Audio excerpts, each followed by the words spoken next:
The ultimatum. The first indication that humanity wasn't alone came on a Tuesday morning. Admiral Sarah Chen was reviewing satellite data in the International Space Defense Headquarters when anomalous readings appeared on her screen. A cluster of objects had just passed Neptune's orbit, moving at speeds that defied human physics. "General Thompson," she called, her voice steady despite the adrenaline rushing through her veins. "I think you need to see this." The aging general crossed the room, coffee mug in hand. His eyes narrowed as he studied the readings. "Natural objects don't change course like that. Get me the UN Security Council." Within hours, every major world leader had gathered in an emergency virtual summit. The objects continued their approach, slowing as they reached Mars. There was no question now. Earth was facing first contact. 17 vessels, reported Dr. Evelyn Patel, head of NASA's Exobiology Division. The largest is approximately 2 miles long. They're decelerating and will reach Earth orbit in approximately 72 hours. President Amara Williams of the North American Alliance leaned forward. "Do we have any defensive capabilities against something like this?" The room fell silent. Russian Federation President Volkov was the first to speak. "Perhaps it's time we shared what we've been keeping from each other." One by one, the world leaders acknowledged classified space defense programs they had been developing in secret: China's orbital railguns, Europe's energy shield technology, Russia's antimatter warheads, India's quantum communication array. But compared to vessels that could cross interstellar space, these were like stone spears against tanks. "We need to present a united front," President Williams said finally. "Whatever they want, they need to see one Earth, not divided nations." As the fleet entered Earth orbit, the largest vessel positioned itself above the Pacific Ocean. Smaller craft spread out, covering every major continent. Then came the transmission, broadcast simultaneously on every communication device on the planet, in perfect English. "People of Earth, I am Emperor Vorn of the Craxian Dominion. Our empire spans 3,000 worlds across 17 star systems. We have observed your civilization for decades. Your world has resources we require. Your options are simple. Surrender and serve as a client state with minimal disruption, or resist and face extinction. You have 48 hours to decide." The transmission ended, leaving 7 billion humans in stunned silence. In the following hours, panic erupted in cities worldwide. Religious groups proclaimed the end times. Militaries mobilized, though everyone knew conventional weapons would be useless. Some political factions advocated immediate surrender to save lives. Admiral Chen refused to accept defeat so easily. In a secure facility beneath the Himalayas, she convened a council of Earth's brightest minds: scientists, military strategists, and hackers from every nation. "There's something you should know," said Dr. James Wong, head of a classified research division. "In 1967, we recovered technology from a small scout ship that crashed in Antarctica. We've been reverse engineering it for decades. The public was never informed, but we've made breakthroughs." He displayed schematics of advanced shield technology and energy weapons that had been developed in extreme secrecy. "These aren't just theoretical. We've built prototypes." "How many?" asked Admiral Chen. "Not enough to fight their fleet, but enough to make them bleed." Brazilian General Oliveira leaned forward. "If they've studied us, they know our official military capabilities. They don't know about these." "Exactly," Chen said. "They expect sheep. Let's show them wolves." As the deadline approached, a splinter fleet of Craxian vessels descended to low orbit, positioning themselves above major cities. It was clearly an intimidation tactic, but it also presented an opportunity. Using the quantum communication array from India's secret program, Earth's defenders coordinated a simultaneous strike on the 3 smallest Craxian ships. Orbital railguns fired from Chinese platforms. American stealth fighters, equipped with reverse-engineered energy weapons, launched from hidden bases. 2 of the alien vessels were crippled before they could respond. The third managed to destroy several fighters before a Russian antimatter torpedo breached its hull. The damaged ships retreated to the main fleet. Emperor Vorn's face appeared again on Earth's screens. His gray, scaled features twisted in what humans recognized as anger, despite his alien physiology. This primitive resistance will only increase your suffering. Our main battle fleet has been summoned from the Centauri system. When they arrive, your extinction will be absolute. Admiral Chen stood before the United Earth Defense Council, the hastily assembled leadership representing all nations. The Craxians aren't invincible, she said, displaying footage of the damaged ships. They didn't expect resistance. Their armor can be penetrated. Their technology is advanced, but not magical. But their reinforcements will arrive in weeks, said the European Chancellor. And we've used most of our secret weapons. Then we build more, Chen replied. And we send them a message they won't forget. Dr. Wang explained the next phase. The recovered technology included FTL communication. We can broadcast a message that will reach other star systems. Chen nodded. The Craxians rule through fear. What if other civilizations learn they can be hurt? What if we tell the galaxy that Earth fights back? The plan was approved. Manufacturing facilities worldwide began mass-producing the advanced weapons. Space launch facilities worked around the clock, positioning defensive platforms in orbit. For the first time in history, human civilization was truly united with a single purpose: survival. When the deadline passed, Earth sent its response, not to Emperor Vorn, but to the stars. To all sentient beings beyond our world, we are humanity of Earth. The Craxian Dominion has demanded our surrender. We have refused. They believe us weak. They are wrong. We do not seek conflict, but neither will we submit to tyranny. If you have suffered under Craxian rule, know this: they can be defeated, and Earth stands ready to prove it. The message was broadcast using the recovered alien technology, powerful enough to reach hundreds of light years in every direction. When Emperor Vorn received a copy, his reaction was broadcast to Earth as well. You have chosen extinction, he said. So be it. Admiral Chen watched the transmission end, then turned to her assembled staff. No, she said quietly. We've chosen to fight, and that makes all the difference. The Craxian vessels began positioning for orbital bombardment. Earth's defenders moved to their battle stations. The greatest conflict in human history was about to begin. The response. 3 weeks passed in a tense standoff. The Craxian ships maintained their positions, occasionally firing warning shots that demolished unoccupied areas. Demonstrations of power meant to break human resolve. Instead, they only accelerated Earth's preparations. Admiral Chen stood on the bridge of the ESS Defiance, humanity's first true warship built with reverse-engineered alien technology. Hidden in lunar orbit, it represented Earth's best-kept secret.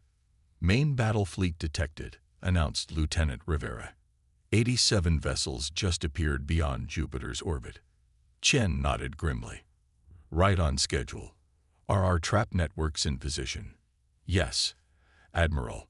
All stealth platforms are operational and undetected. And Project Sunspear.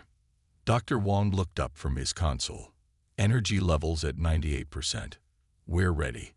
Chen opened a channel to Earth Defense Command. The reinforcements have arrived. Initiate Operation Hornet's Nest. Across the solar system, humanity revealed its true defensive capabilities. Hundreds of small, stealthy platforms that had been positioned throughout Earth's orbit suddenly activated. Each contained a miniaturized version of the quantum communication array, linked to targeting systems. As the Craxian fleet approached Mars, the first wave of Earth's defense activated. Concentrated energy beams from 50 different platforms converged on a single Craxian cruiser. Its shields flared and failed under the unexpected assault, and the vessel split apart in a silent explosion. Emperor Vorn's voice roared across communication channels. Impossible. You cannot have this technology. Chen didn't respond. Instead, she ordered the Defiance to break lunar cover and engage the vanguard of the Craxian fleet.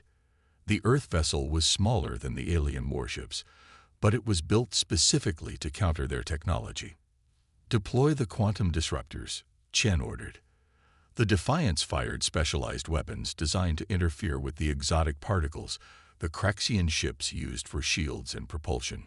3 enemy vessels suddenly found themselves vulnerable, their shields fluctuating wildly. "Now, Commander Jackson," Chen said into her communicator. From Earth's surface, 500 aerospace fighters launched simultaneously. They weren't the primitive jets the Craxians expected. These were equipped with reverse-engineered gravity drives and energy weapons. They swarmed the vulnerable Craxian ships like angry hornets, targeting engines and weapon systems with surgical precision. "They're breaking formation," reported Rivera. "The fleet is scattering." Dr. Wong studied the sensor readings with growing excitement. "They're confused. Their command structure is rigidly hierarchical. They don't know how to respond to our distributed attack pattern." This confirmed what Earth's intelligence had suspected. The Craxians relied on strict top-down command. When unexpected threats emerged, lower-ranking officers waited for orders rather than showing initiative. It was a critical weakness. Chen seized the advantage. "All units, implement chaos protocol.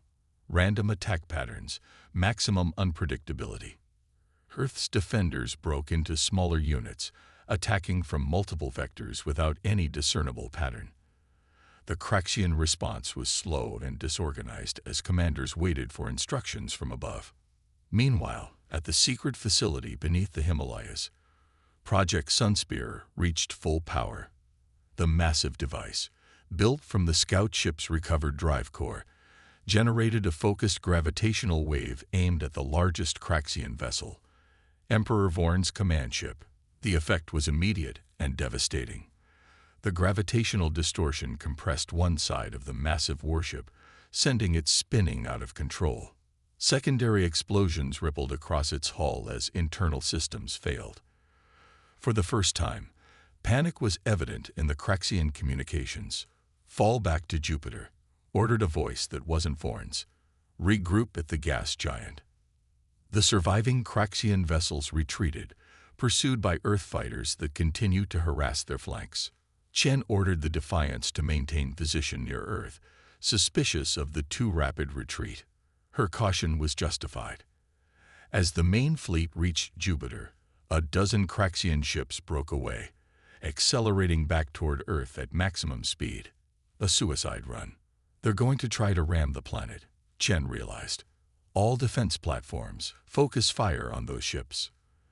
The energy arrays converged again, destroying 2 of the approaching vessels. The aerospace fighters intercepted 3 more, but 7 continued their approach, accelerating to speeds that would cause planetary devastation on impact. "Project Sunspear is drained," reported Dr. Wong. "We need 30 minutes to recharge." "We don't have 30 minutes," Chen replied.